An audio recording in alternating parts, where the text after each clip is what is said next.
Daniel capítulo 4, do verso 1 ao 3º verso, meus irmãos, diz a palavra: Nabucodonosor, rei, a todos os povos, nações e línguas que moram em toda a terra, paz vos seja multiplicada.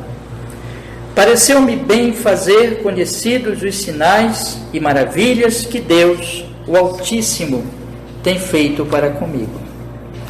Quão grandes são os seus sinais, e quão poderosas as suas maravilhas. O seu reino é um reino sempiterno, e o seu domínio de geração em geração. Amém. Vamos orar, meus irmãos. Ó Senhor, nós vamos hoje, se assim o Senhor nos permitir, iniciar uma nova caminhada deste livro precioso de Daniel, especialmente neste capítulo, Senhor.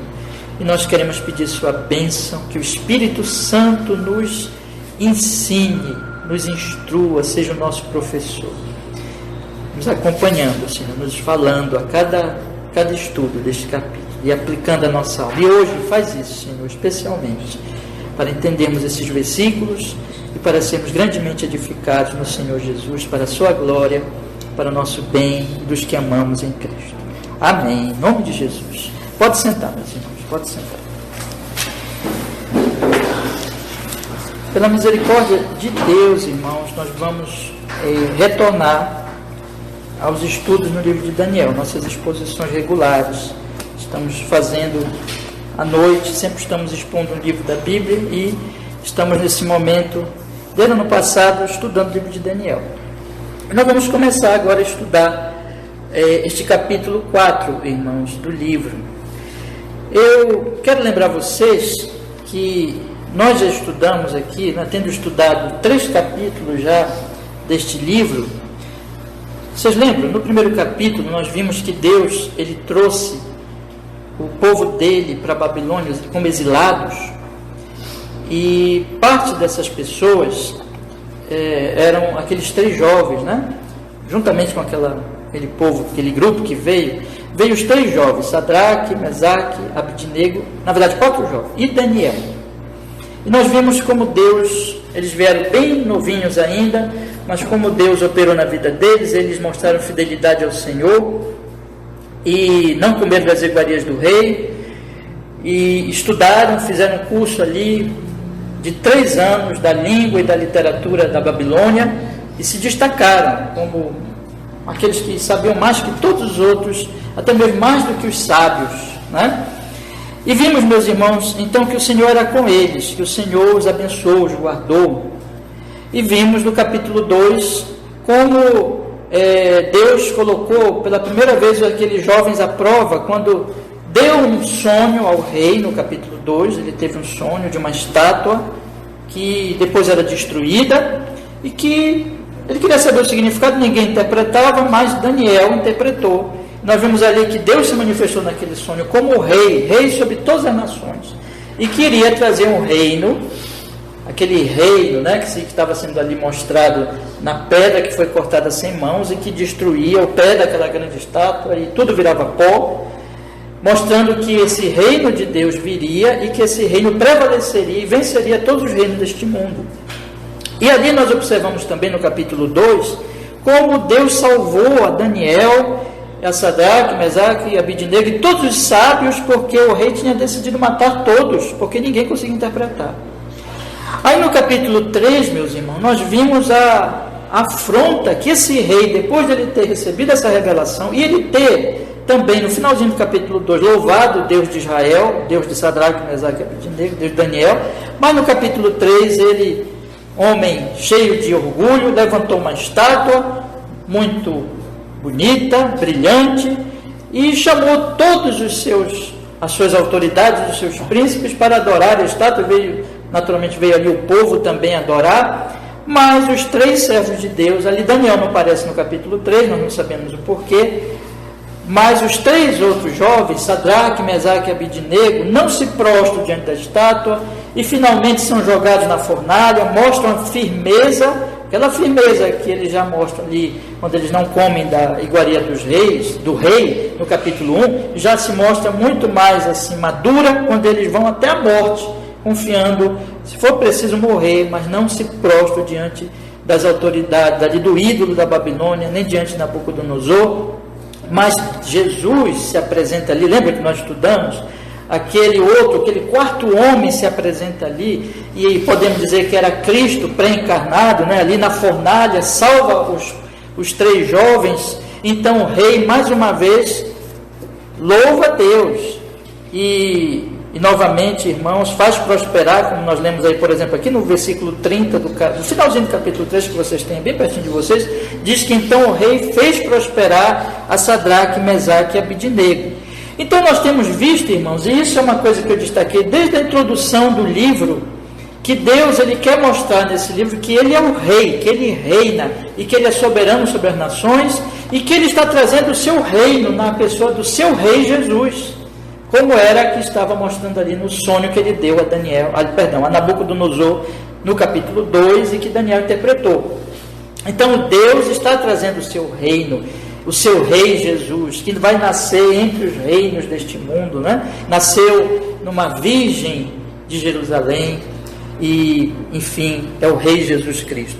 Nós temos observado isso, mas ao mesmo tempo nós temos observado que Nabucodonosor e o grande e poderoso Império Babilônico representam esse mundo, representa o mundo que não se submete ao rei divino, ao Senhor Deus, e ao rei que ele constituiu, como diz o capítulo 2, o rei ungido, que é Cristo, não se submete, mas vive em oposição. É um reino deste mundo. Os reinos deste mundo, portanto, são reinos que em geral estão opostos ao reino de Deus, por causa do homem, por causa do coração do homem. Tem uma coisa que eu procurei destacar, especialmente no nosso estudo do capítulo passado, capítulo 3, é que os homens, o coração deles está contrário a Deus. O homem, ele idolatra a si mesmo, ele idolatra o seu ego, o seu eu, e é este eu que produz o ídolo. Na verdade, quando Nabucodonosor ele levantou a estátua de ouro no capítulo 3, que a história que conta o capítulo 3, ele estava se adorando, ele estava dizendo assim: olha, eu determino a adoração de vocês e vocês têm que adorar esse Deus. Ele estava dizendo assim: eu digo quem é Deus. Até desafiou o Deus de Sadraque, Mesaque e Abidnego, dizendo: quem é o Deus que vai livrar vocês da fornalha ardente? Quem é o Deus que vai livrar vocês da minha mão? Então ali é o eu de Nabucodonosor que está se manifestando. E é muito importante, irmão, nós guardarmos isso, porque aqui no capítulo 4, esse eu vai se manifestar mais uma vez. O Nabucodonosor orgulhoso, ele vai ser quebrado por Deus mesmo. Deus vai tratar com ele, Deus vai humilhar Nabucodonosor através de uma doença mental. Ele vai ficar fora da razão, ele vai ficar como animal por um período, e vai perder por um período o seu reino, a sua glória, porque Deus está humilhando Nabucodonosor. Mas Deus está fazendo isso para mostrar a Nabucodonosor que ele é Deus, que ele é o verdadeiro rei, e que Nabucodonosor, como todos os reinos, todos os reis da terra estão na mão desse verdadeiro rei, que é o Senhor. Então é muito interessante que Deus então vai quebrar o ego, o eu de Nabucodonosor. E esse rei pagão, na verdade, o que ele está fazendo aqui, todo esse capítulo 4, é uma espécie de carta aberta, é uma espécie de carta de um rei a todos os povos, a todas as nações do seu reino, dizendo o que aconteceu com ele, como Deus operou isso na vida dele. Esse rei pagão está dando glória a Deus. Está dizendo assim: olha, eu fui quebrado por Deus, eu aprendi com a minha experiência que o rei não sou eu na verdade, mas é Deus, e que aprendi também que Deus é misericordioso, porque Deus me tirou daquela loucura, Deus me tirou daquela doença mental, Deus me fez voltar de novo para o meu reinado, porque é Ele que derruba e Ele que levanta. Ele é o rei do universo, Ele é o rei dos reinos deste mundo. Então Nabucodonosor vai explicar isso aqui, vai contar isso aqui para o seu povo, e vai contar isso para todos nós, meus irmãos. É um testemunho de um rei pagão nas Escrituras, da sua experiência com Deus. É interessante nós observarmos Irmãos, eu convido vocês a perceberem a essência desse capítulo, exatamente em Deus quebrando o eu de Nabucodonosor e mostrando-se como verdadeiro Deus. Por exemplo, vejam o versículo 17, irmãos.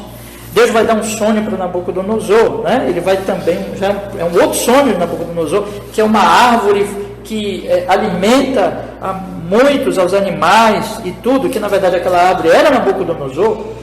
Então no versículo 17 diz assim: esta sentença é por decreto dos vigias e esta ordem por mandado dos santos, a fim de que conheçam os viventes que o Altíssimo, olha só, tem domínio, que o Altíssimo tem domínio sobre o reino dos homens e o dá a quem quer, e até aos mais humildes dos homens constitui sobre ele. O Senhor é o Altíssimo sobre os reis.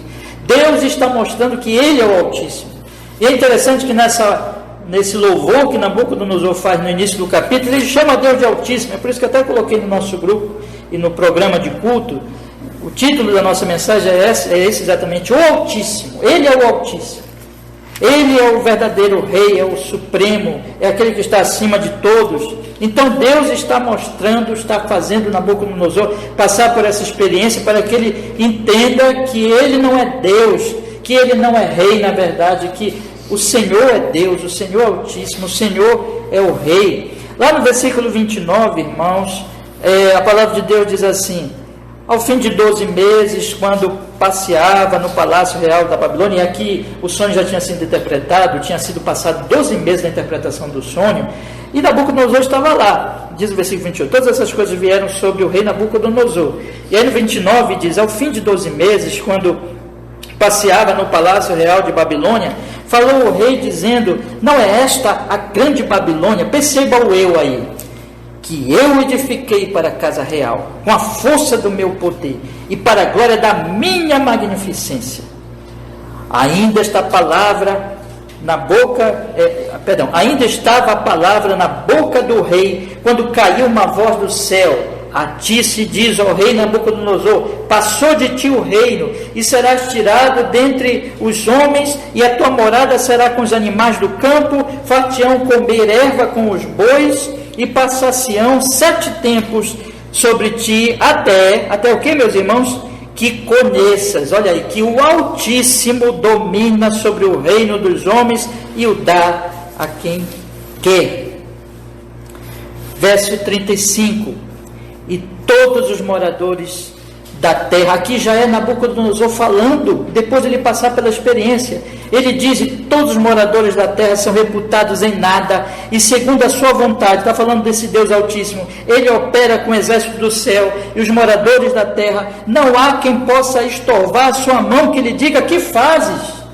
Nabucodonosor está dizendo, está reconhecendo aqui, mas veja que tem uma espécie de duelo entre o eu de Nabucodonosor, quando ele diz primeiro: eu fiz isso, eu levantei a Babilônia, eu fiz toda essa glória, para o Nabucodonosor já quebrado por Deus, que diz: não fui eu, foi o Senhor que me colocou aqui, foi o Senhor que me restaurou, que me deu primeira vez o poder, que permitiu que eu ficasse louco, e que depois me restaurou minha sanidade mental, me colocou aqui de novo. Por quê? Porque os moradores da terra não são nada diante dele, nem eu sou nada. Ele é soberano, ele é rei, segundo a vontade ele opera com o exército do céu, e os moradores da terra, não há quem possa estorvar sua mão, não há quem possa dizer para Deus: o que tu estás fazendo, Deus? Não há quem possa chamar Deus a atenção como quem chama o menino, porque Deus não é um menininho. Deus é soberano, Deus é o rei, Deus é absolutamente soberano sobre o universo, sobre a terra, sobre os reinos deste mundo. Ele é o Altíssimo. Então, meus irmãos, o que Deus está fazendo aqui com Nabucodonosor, e esse rei pagão teve essa experiência maravilhosa de aprender que o Senhor é o Altíssimo, que o Senhor é o Rei. E talvez os irmãos digam assim: pastor, e o que isso tem a ver conosco hoje? Porque nós não somos reis, nós somos pessoas simples, numa cidade um tanto sem importância para o mundo, Belém do Pará. Então, o que importa essa palavra para nós hoje aqui, Meus irmãos, importa muito, porque, na verdade, não é só Nabucodonosor que tem problema com o eu. Não é só Nabucodonosor que é um ególatra, que é um egoísta, que é uma pessoa que quer se sobrepor aos outros e ao próprio Deus, colocar sobre os outros, dominar os outros. Todos nós somos assim. E se tem uma coisa que a essência do pecado é esse orgulho, é esse egoísmo. Todos nós, desde que Adão caiu, nós somos como Nabucodonosor. E o Evangelho, o que é o Evangelho, irmãos? O Evangelho é esse eu ser quebrado. É a nossa humilhação. E é nós entendermos a nossa loucura, porque essa é a loucura de Nabucodonosor, e essa é a loucura nossa no nosso pecado, é imaginar que nós somos deuses, é imaginar que nós não precisamos de Deus, é imaginar que nós temos que ser adorados, e que todo mundo tem que nos adorar, é oprimir o próximo, pisar no próximo como se nós fôssemos melhores que eles, como nós por natureza somos assim. Hoje de manhã eu estudei com vocês sobre o mandamento não matarás.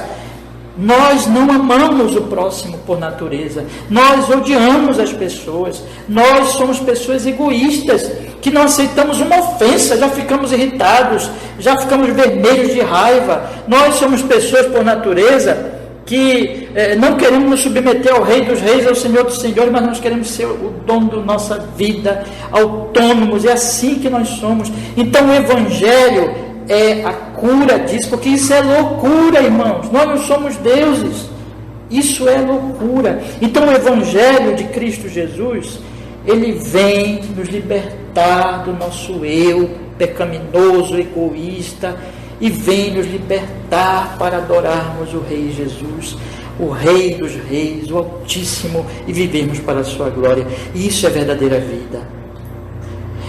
Então nós, com esse texto, quero dizer aos meus irmãos, e na verdade, por todo esse capítulo 4, nós somos chamados a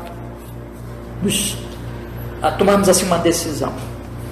Eu vou lutar contra esse meu eu orgulhoso. Eu vou mortificar. É o que o apóstolo Paulo diz numa das suas cartas. Em Romanos, nós temos que mortificar o pecado. Eu quero viver para a glória de Deus. Eu quero experimentar cada dia, contemplar o Senhor e amá-lo e louvá-lo e adorá-lo como Altíssimo, como meu Deus, e não quero viver me adorando. Esse é o chamado, irmãos, desse capítulo, esse é o chamado desses 3 primeiros versículos, mas tem um segundo chamado aqui para nós. Porque Nabucodonosor não somente ele louva a Deus, mas ele publica a experiência dele. Ele coloca para que todos saibam o que aconteceu com ele. É uma coisa maravilhosa, é uma coisa impressionante. Um rei pagão está fazendo isso. Um rei que mais adiante vai falar de deuses, né? Mas ainda assim ele está reconhecendo que o Deus de Daniel, que esse Deus que ele conheceu, é o Deus Altíssimo. Esse homem quer publicar isso, esse homem quer que todos saibam o que aconteceu com ele, para que todos saibam que há um Deus Altíssimo. Então nós somos chamados, meus irmãos, a igreja do Senhor, ela tem uma missão. Eu quero que você pense nisso hoje à noite. Eu quero que você pense que você, servo de Deus, serva de Deus, você que creu no Senhor Jesus, você tem uma missão. Amanhã, irmãos, amanhã é feriado, né? Mas enfim, amanhã vocês provavelmente aqui vão ficar em casa, os irmãos vão ficar em casa, mas outros vão ter outro tipo de trabalho, enfim, tanto faz. Mas a partir de amanhã, vocês vão lidar com as suas famílias, com seus vizinhos, com seus colegas de trabalho, de faculdade, de escola, enfim. E vocês têm uma missão, meus irmãos. Vocês têm uma missão, nós temos uma missão, nós temos a missão de levar o conhecimento desse Deus Altíssimo a essas pessoas egoístas que estão morrendo nos seus pecados. Nós estamos vivos para isso, para amar a Deus, para glorificar a Deus e amar essas pessoas. Nós temos que levar o Evangelho da cruz a elas, o Evangelho que crucifica o ego, o Evangelho que mostra que só o Senhor é Deus. Nós temos que levar isso a elas. E é interessante que esses 3 versículos e toda essa carta como eu disse, uma carta aberta, pública. Nabucodonosor, ele está sendo exemplo para nós disso. Eu convido vocês então, meus irmãos, a nós olharmos, ainda que brevemente, mas observando alguns detalhes desses 3 versículos. E aqui nós podemos dividir o nosso assunto hoje.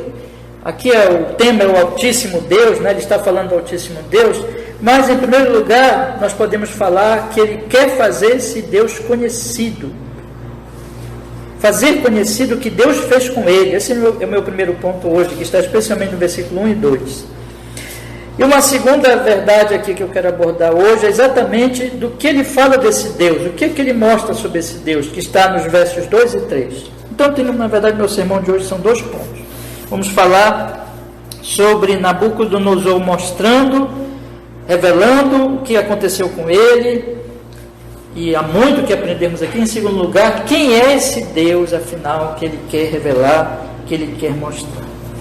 Então, no primeiro versículo, diz assim a Escritura: Nabucodonosor, rei, a todos os povos, nações e línguas que moram em toda a terra, paz vos seja multiplicada. Pareceu-me bem fazer conhecidos os sinais e maravilhas que Deus, o Altíssimo, tem feito para comigo. É interessante, então, que ele se sente compelido a revelar isso, a contar isso, e a contar isso para quem? A carta começa assim, como era o costume, né, de cartas. Ele se apresenta, ele é um rei poderosíssimo, o maior rei daqueles dias, o maior império daqueles dias, e um império marcante na história, né? Nabucodonosor, um rei importantíssimo na história. Ele diz: Nabucodonosor, rei, a todos os povos, nações e línguas que moram em toda a terra.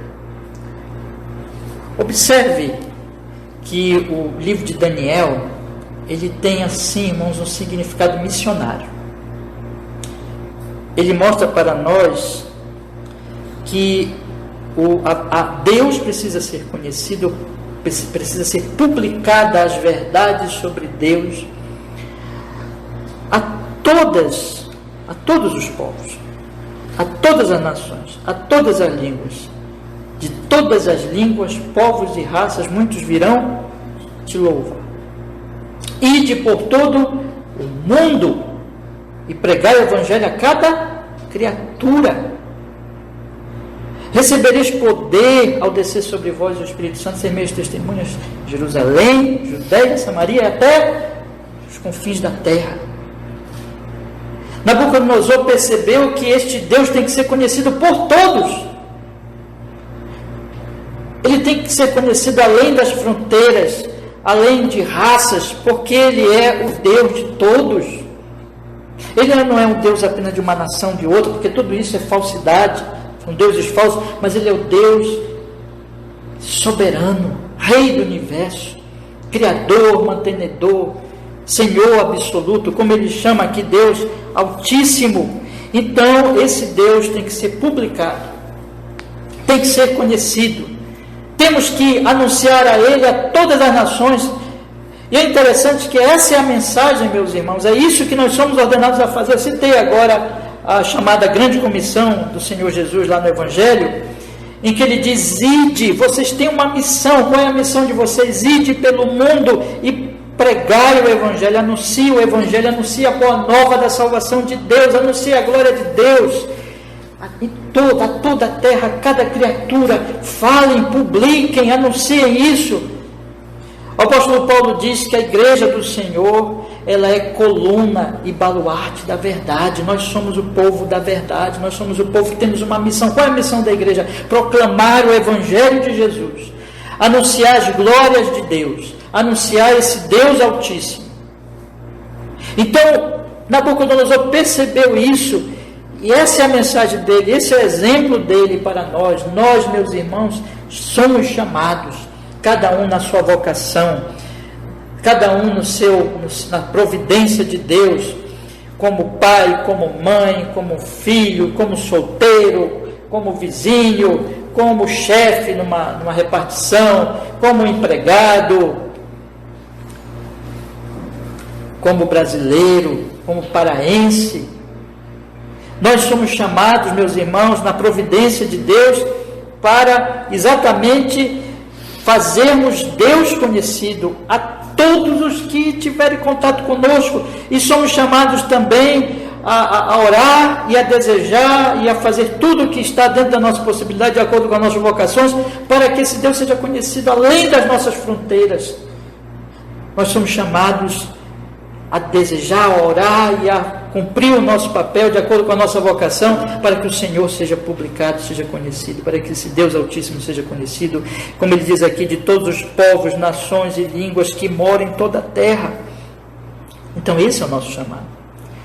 Porém, esse chamado, meus irmãos, ele é um chamado que vem, observe bem, não de alguma coisa que eu vou fazer porque eu tenho que fazer, mas que eu não gostaria de fazer, mas que é alguma coisa para mim forçosa, difícil, e que na verdade eu não gostaria, eu gosto de fazer outras coisas, eu gostaria de estar fazendo outras coisas e não publicar esse Deus. Não, não é assim. Quando você lê esse texto, você percebe que Nabucodonosor não está tendo dificuldade em fazer isso.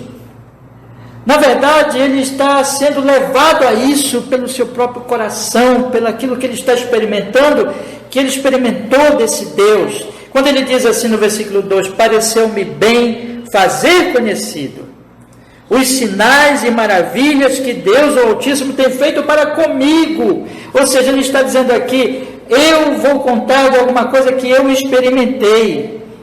Que Deus, esse Deus Altíssimo, esse Deus soberano, esse Rei do Universo, Ele fez na minha vida. Eu experimentei isso, eu vivi isso, eu experimentei algo desse Deus, e eu não posso me calar. É como os apóstolos vão dizer, irmãos, não podemos deixar de falar daquilo que vimos e ouvimos. Não podemos nos calar a respeito da glória desse Deus, da glória desse Cristo. Nós somos levados, o nosso coração anseia pelo que experimentamos, pelo que passamos, pela nossa experiência com esse Deus. O nosso coração é levado a glorificar a Ele e a dizer a todo homem e a toda mulher, olha, existe esse Deus. Você precisa conhecer esse Deus. Você precisa saber quem Ele é. Nós somos compungidos a isso, nós somos levados a isso. Nós não podemos nos calar. Irmão, se há alguma coisa aqui que fica evidente, é que não há aqui um Nabucodonosor que está falando a contragosto, mas ele está falando de alguma coisa que ele experimentou. E olha que nós estamos falando de um rei pagão. Mas ele experimentou algo real desse Deus, e ele não pode se calar. O que dizer de nós, meus irmãos cristãos? O que dizer de nós que temos conhecido a mensagem da cruz de Cristo? Eu pergunto aos meus queridos irmãos, por que a igreja hoje está tão calada? Por que hoje a gente entra na internet e as pessoas não falam de Cristo? As publicações são tão tolas, são tão mesquinhas, quando não são cheias de ódio, de raiva por causa de política, por causa de crenças, porque resolve brigar com esse, brigar com aquele. Por que os cristãos hoje não estão falando de Cristo? Não estão anunciando o Evangelho de Cristo, nosso Senhor? Eu vou lhes dizer por quê. Porque nós temos, como cristãos, experimentado pouco de Cristo. Temos experimentado pouco dele. Quando nós passamos a viver perto dele, a experimentar ele, a saber quem ele é, não dá para ficar calado, irmãos.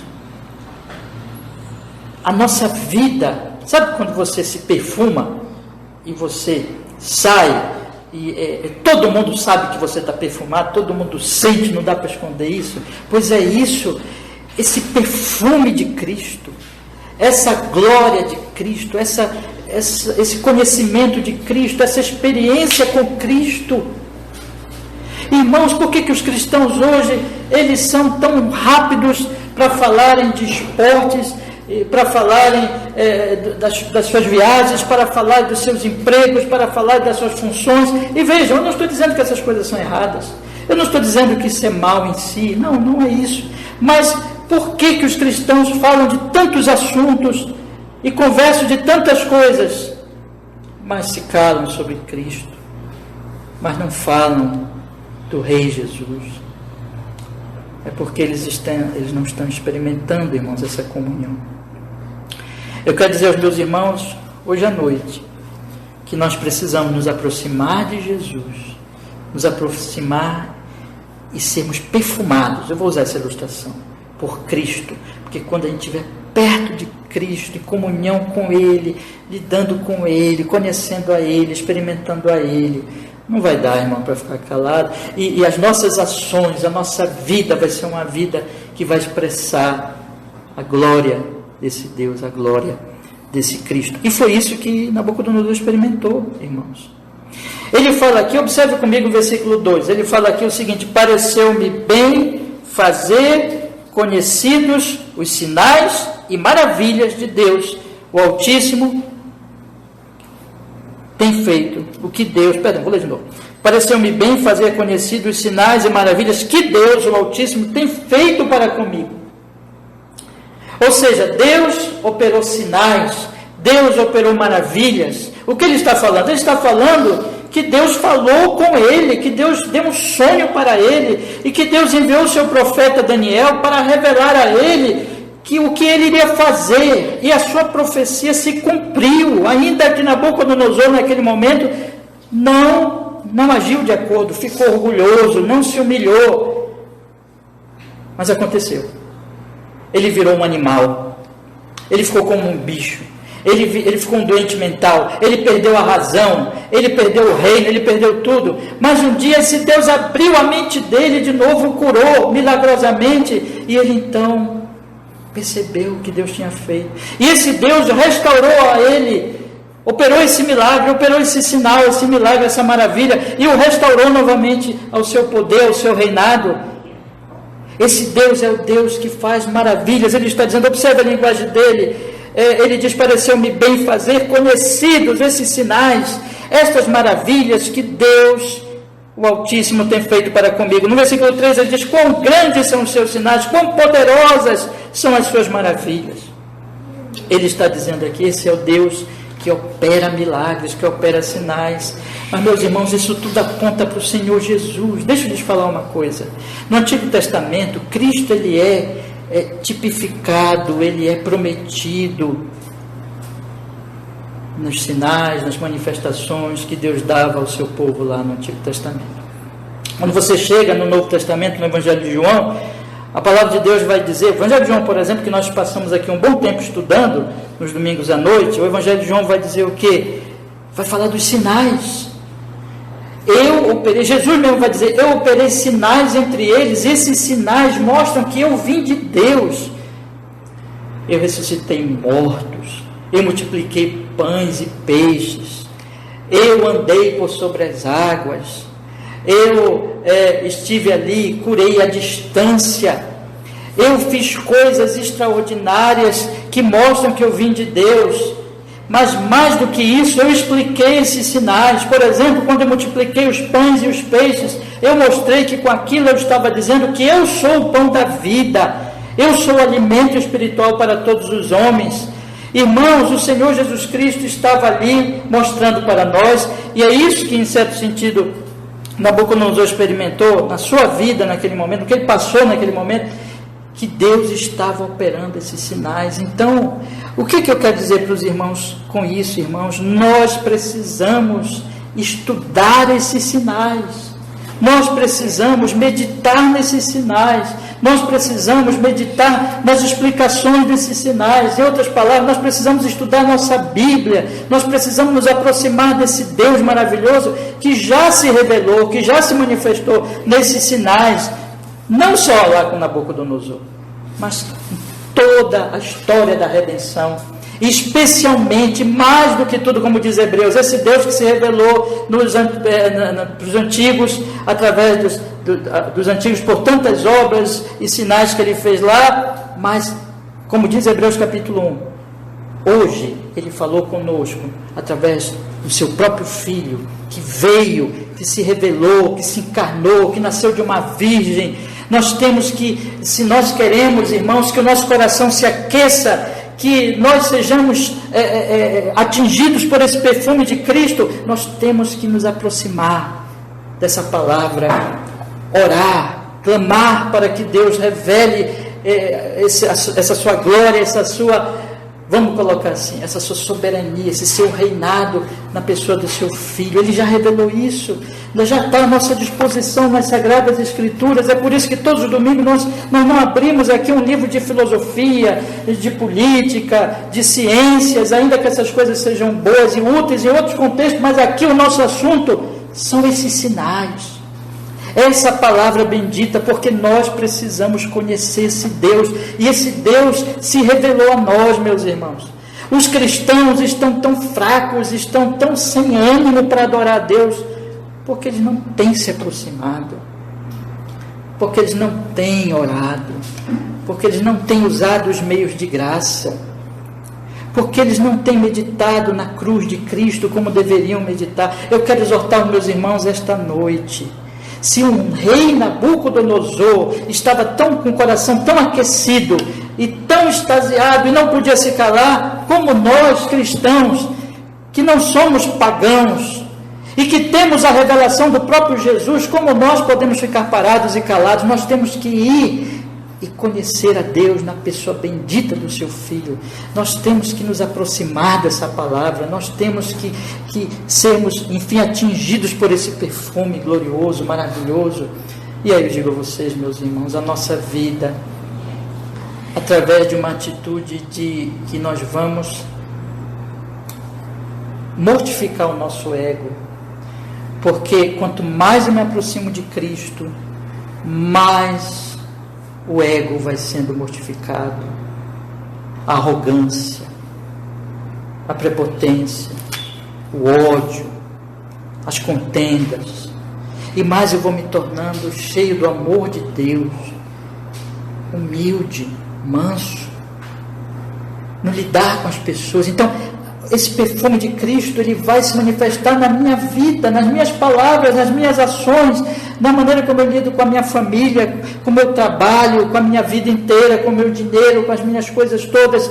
Esse perfume de Cristo, eu vou ser atingido por essa obra da graça de Deus, mas eu preciso entender que eu tenho que experimentar isso, que eu tenho que me aproximar de Cristo, que eu tenho que ir a Ele todos os dias, que eu tenho que dobrar os meus joelhos, que eu tenho que tomar essa Bíblia e lê-la, e meditar nela, e clamar, e dizer: ó Deus, eu quero te conhecer. Eu não quero somente ser um cristão que, enfim, vive a vida e vai vivendo. Não, eu quero crescer em te conhecer, em te amar, em saber quem o Senhor é, e eu quero viver cada vez mais atingido por esse conhecimento na minha vida inteira, e levar para os outros e dizer assim: eu não posso me calar, eu tenho que falar de Cristo, eu tenho que anunciar às pessoas o meu Salvador, o meu Redentor, aquele que me libertou, aquele que é o Altíssimo e que deve ser glorificado na minha vida.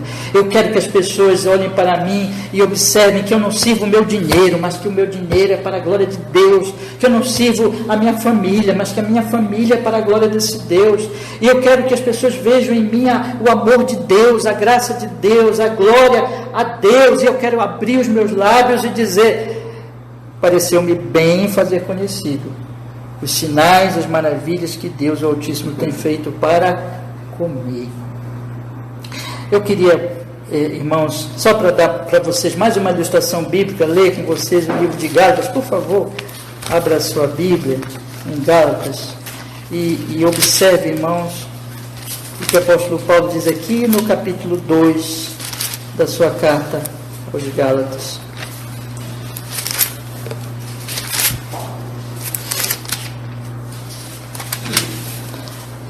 Ele diz aqui no capítulo 2, né? Observe a linguagem pessoal, experimental, digamos assim, do apóstolo Paulo. Gálatas capítulo 2, versículo 20. Já estou crucificado com Cristo, E vivo não mais eu, mas Cristo vive em mim. E a vida que agora vivo na carne, vivo-a pela fé no Filho de Deus, o qual, olha só, me amou e se entregou a si mesmo por mim. Que homem era Paulo? Como Paulo não podia ficar calado? Porque ele tinha essa convicção: Jesus me amou, Jesus foi até a cruz por mim, Jesus deu a sua vida por mim, Jesus me resgatou da maldição da lei, Ele me amou e se entregou a si mesmo por mim. Foi algo pessoal. Este amor de Deus me atingiu, e quando esse amor de Deus, Ele me atinge, Ele muda a minha vida. Ele faz com que o ego seja derrubado. Vocês lembram de Paulo, que era outro ególatra, orgulhoso, religioso, fariseu, mas quando ele foi atingido pelo amor de Deus, ele caiu, meus irmãos, ele se humilhou, e ele passou a entender que ele devia publicar esse Deus Altíssimo. Então eu quero chamar meus irmãos, meus irmãos, vamos nos aproximar da cruz de Cristo. Você crê em Jesus como seu Salvador?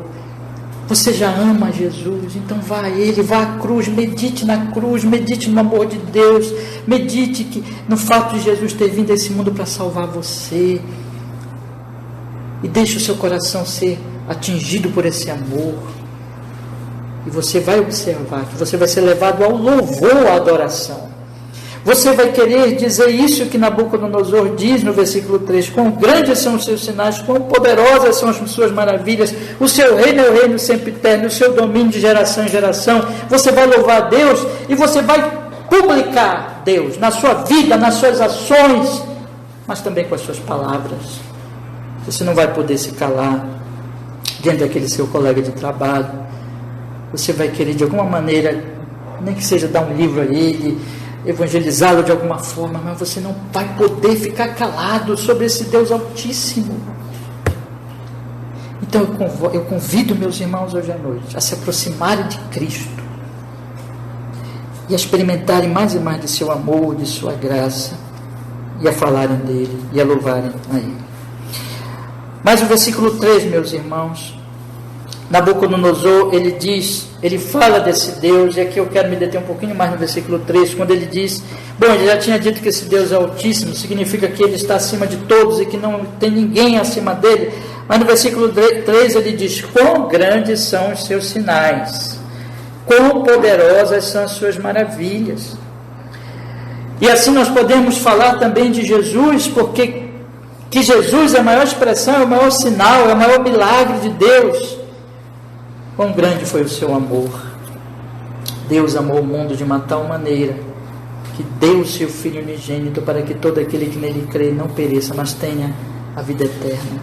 Jesus Cristo se encarnou no ventre de uma virgem em Israel por milagre do Espírito Santo.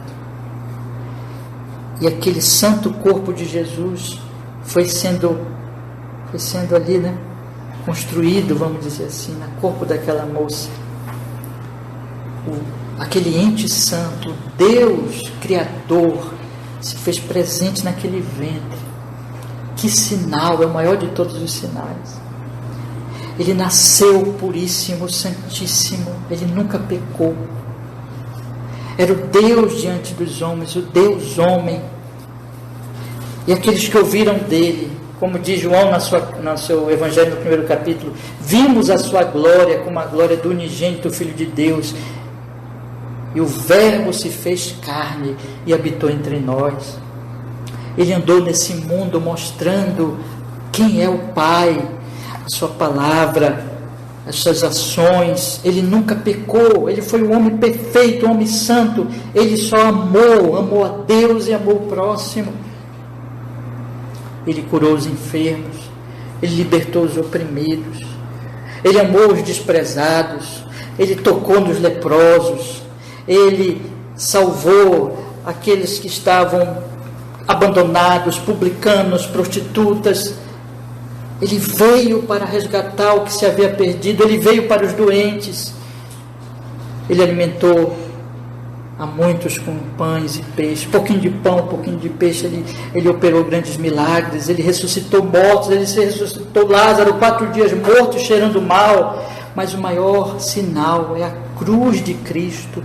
Ele foi até a cruz para morrer por nossos pecados, meus irmãos, e ali, naquele espantoso evento, estava caindo sobre ele a maldição da lei, a ira de Deus que era contra nós. O próprio Pai Celestial colocou sobre o seu Filho, e ali Jesus pagou por nossos pecados. Foi sepultado, morreu, foi sepultado, mas ao terceiro dia ressuscitou. E se apresentou diante dos seus discípulos com provas incontestáveis, andou com eles, comeu com eles, bebeu com eles, ensinou-lhes muitas outras verdades e finalmente subiu aos céus. Esses são os sinais, meus irmãos. Deus tem operado coisas maravilhosas, mas em Cristo é o que podemos dizer verdadeiramente: grandes são os seus sinais e quão poderosas são as suas maravilhas. Então nós precisamos meditar nesses sinais, e nós precisamos meditar também na palavra dele, no que ele ensina, no que ele ensinou a respeito destes sinais, no que ele explicou a respeito destes sinais. E esses sinais, apesar de que ele esteve ali humilhado, é interessante que Nabucodonosor entendeu que esse Deus que operou esses sinais, que teve misericórdia dele, que o livrou da sua insanidade mental, Nabucodonosor viu e entendeu pela sua experiência que esse Deus é rei. Porque foi esse Deus que humilhou Nabucodonosor, e foi esse Deus que salvou Nabucodonosor, que o livrou da sua insanidade mental e que o pôs de novo como rei Nabucodonosor. Assim também Cristo Jesus,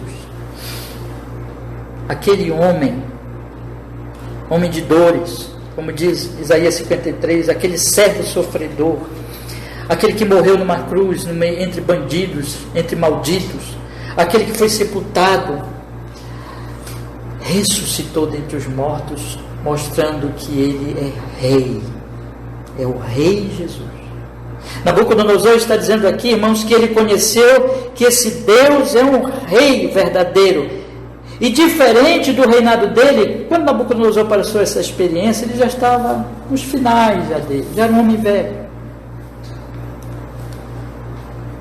E ele pôde observar e fazer esse contraste: o meu reino vai passar. Ainda que eu seja Nabucodonosor, ainda que eu seja o grande rei da minha geração, mas a morte está chegando. O meu reino é um reino passageiro, frágil. Mas eu conheci que esse Deus que me tirou da loucura, que me tirou da insanidade mental, ele é rei, e o seu reino é sempre eterno, ou seja, é eterno. E mais, eu observei que um dia eu vou morrer, mas o reino de Deus vai permanecer, e as gerações vindouras não vão mudar isso. O domínio dele é de geração em geração. Não importa os tempos, não importa as épocas, não importa quem se levante, quem caia, quem seja rei, quem deixe de ser rei, não importa. Ele está dominando, ele é soberano, ele é o Senhor. Vejam, meus irmãos, era exatamente isso que o primeiro sonho de Nabucodonosor mostrou. Você lembra do primeiro sonho que está lá no capítulo 2, que Daniel também interpretou? Porque no primeiro sonho, Nabucodonosor era a cabeça de ouro, ele era o rei mais importante, mas os pés eram o quê? Pés de barro. E esses pés de barro foi destruído, e toda a estátua caiu virando pó e desaparecendo, mostrando que os reinos desse mundo vão passar. Mas essa destruição veio daquela pedra que é cortada não por mãos, mostrando que não é o homem que faz esse outro reino poderoso, mas esse reino é sobrenatural, esse reino é divino, esse reino é milagroso. Essa pedra que foi cortada sem mãos é o reino de Cristo, é o próprio rei Jesus. Jesus é a rocha, Jesus é a pedra, Jesus é o fundamento, Jesus é o rei, Jesus é tudo. E essa rocha vem e destrói os reinos deste mundo, mas essa rocha se transforma numa grande montanha que cobre toda a terra, que domina toda a terra. Jesus é o Rei, e o seu reino não passará. Meus queridos irmãos, na medida que nós vamos nos aproximando, imaginem que Nabucodonosor era um rei pagão. Nabucodonosor ainda estava falando nos tempos do Antigo Testamento, quando Jesus ainda não tinha vindo. Mas nós, irmãos, temos muito mais luz. Nós não somos pagãos, nós somos cristãos. Nós já cremos no Senhor Jesus. Nós não vivemos antes de Cristo, nós vivemos depois de Cristo. Nós não estamos esperando o cumprimento das alianças antigas. Nós não estamos esperando mais a vinda da nova aliança. A nova aliança já veio, Jesus já se revelou, Ele é o Rei. Nós precisamos meditar nos seus sinais, nos seus milagres, nas suas obras e no seu reinado. Jesus é esse Rei sempre eterno. Jesus é esse Rei eterno. Jesus é esse Rei que domina, que não vai ter o seu reino abalado, não importe quem seja o presidente da República, não importe qual seja a maior nação desse mundo, não importe que seja os Estados Unidos ou a Rússia ou a China, não importa nada disso. Jesus é o Rei eterno, é o Rei que reina para sempre, de geração em geração, e mais, é o Rei que em breve voltará para estabelecer o seu reino eterno. Então, a grande questão que nós precisamos meditar hoje à noite, meus irmãos, meus queridos irmãos, nós temos pensado nisso, nós temos meditado nisso, isso tem permeado a nossa vida, isso tem dado sentido à nossa vida, isso tem influenciado as nossas ações, o nosso trabalho, a nossa conduta diária, as nossas tarefas. Isso tem nos animado, nos alegrado, nos feito regozijar. Isso tem nos humilhado, quebrado o nosso ego. Isso tem, meus irmãos, nos levado a não conseguir deixar de mostrar na nossa vida em humildade, em amor, em serviço uns aos outros, que nós não somos ególatras, mas nós conhecemos e amamos o Rei Jesus. Isso tem nos levado a abrir os nossos lábios e a dizer com Nabucodonosor: pareceu-me bem fazer conhecido esses sinais, essas maravilhas do Altíssimo, o que o Altíssimo tem feito na minha vida. Se isso não tem acontecido, meus queridos irmãos, eu quero lhes convidar, lhes exortar nesta noite a decidirem se aproximar mais dessas verdades e a meditar nelas até que o seu coração se aqueça e você seja atingido por esse perfume de Cristo. Eu tenho 3 pequenos conselhos a lhe dar hoje à noite. O primeiro, meus irmãos, já falei bastante aqui. Meus irmãos, medite na obra de Deus em Cristo para saber que Ele reina e que deve ser adorado e não o nosso eu. Irmãos, nós estamos numa batalha. Olha, a salvação, ela é em Cristo. Desde que você creu no Senhor Jesus, você está salvo, você está justificado, seus pecados já foram pagos. Mas ao mesmo tempo, existe uma obra em progresso na sua vida. Ou seja, nós já fomos justificados. A justificação é de uma vez para sempre. Mas existe uma obra em progresso, que é o quê? A santificação. Você tem um eu orgulhoso, que tem que ser mortificado, meu querido irmão. Você tem um eu que quer lhe falar como Nabucodonosor aqui no versículo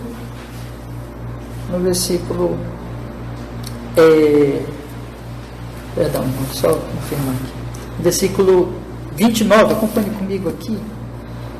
Quando Nabucodonosor diz assim: ao fim de 12 meses, quando passeava no palácio real de Babilônia, falou o rei dizendo: não é este a grande Babilônia que eu edifiquei para a casa real com a força do meu poder e para a glória da minha magnificência. Ah, meus irmãos, o seu eu, a sua carne, ela quer se levantar todos os dias para fazer você dizer assim, falar assim, viver assim, e dizer assim: eu faço isso, eu faço aquilo.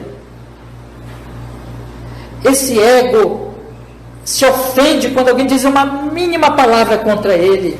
Esse ego se levanta cheio de orgulho. Mas nós precisamos mortificar esse eu.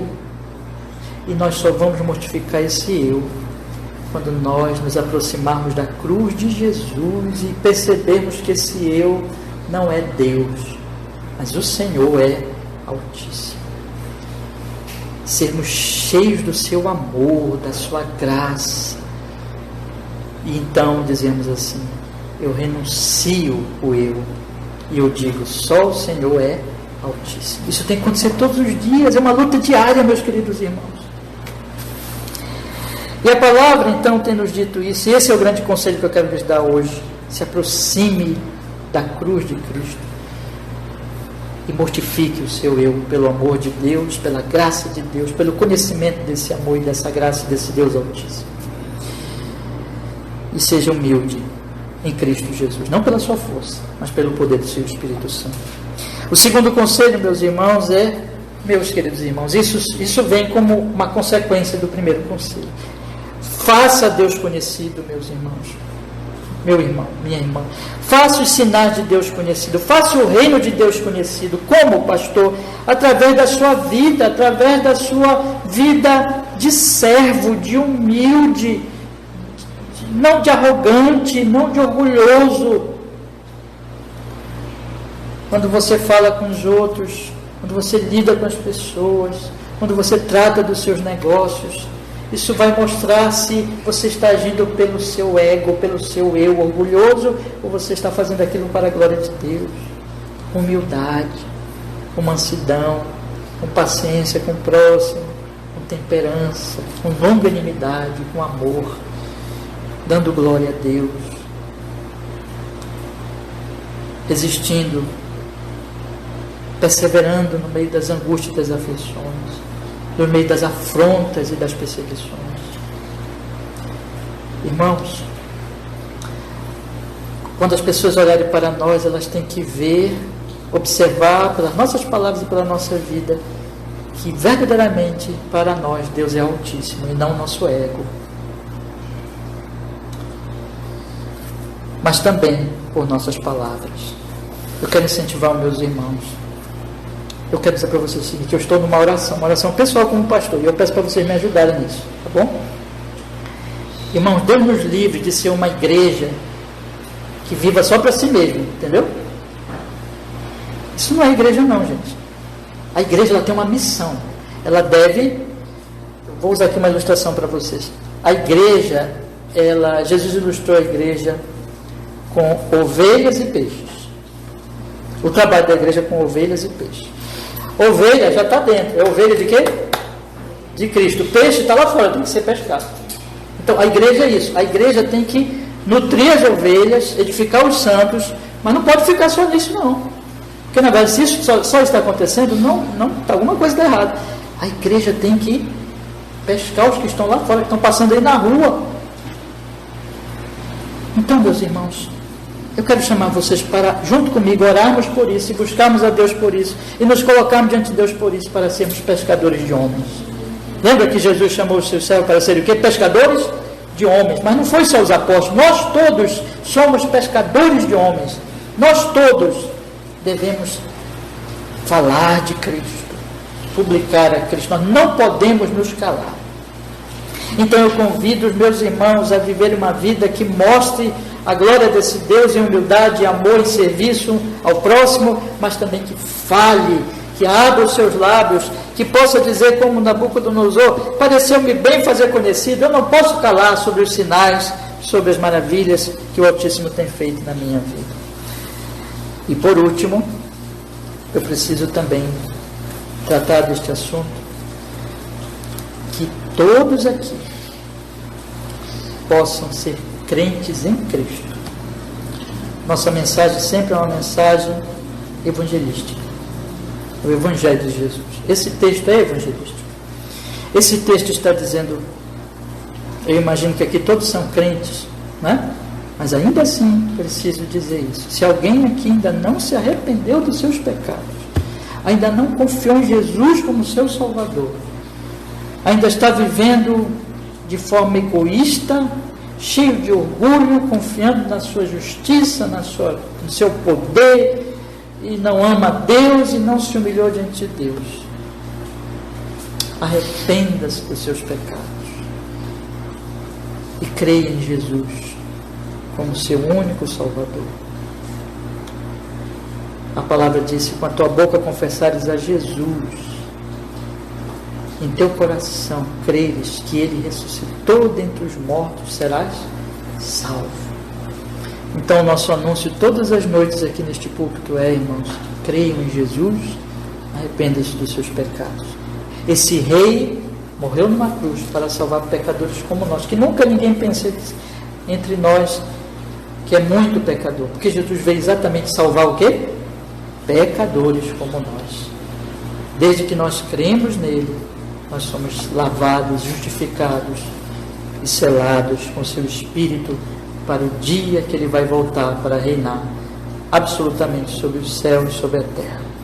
Que todos creiam em Jesus e que todos possam levar o conhecimento de Cristo, desse Rei Altíssimo, aos seus próximos. Amém. Vamos orar, meus irmãos? Vamos pedir que Ele nos abençoe. Senhor amado, muito obrigado por sua grande misericórdia e graça, em que juntamente com Nabucodonosor nós dizemos: Senhor, o Senhor nos salvou, o Senhor teve misericórdia de nós, o Senhor também tirou-nos de uma insanidade, só que a nossa insanidade era espiritual, a nossa loucura espiritual, a nossa egolatria, o nosso egoísmo, o nosso orgulho, os nossos ídolos. O Senhor veio na vida de cada um de nós e mostrou-se, Senhor, como o único Rei Altíssimo, e nós queremos agradecer isso. E nós queremos pedir perdão, Senhor, porque nós temos, de maneira geral, sido negligentes, não temos meditado muito nessas verdades, temos passado pouco tempo com as Escrituras, com a palavra, com a meditação, mas nós queremos, Senhor, pela sua graça, nos aproximar mais dessas verdades, desses sinais grandiosos que o Senhor operou no seu Filho Jesus. Queremos meditar mais sobre o nascimento de Cristo, sobre sua vida, sobre os seus milagres, sobre suas palavras, sobre o seu sacrifício na cruz, sobre o seu sepultamento, sobre a sua ressurreição.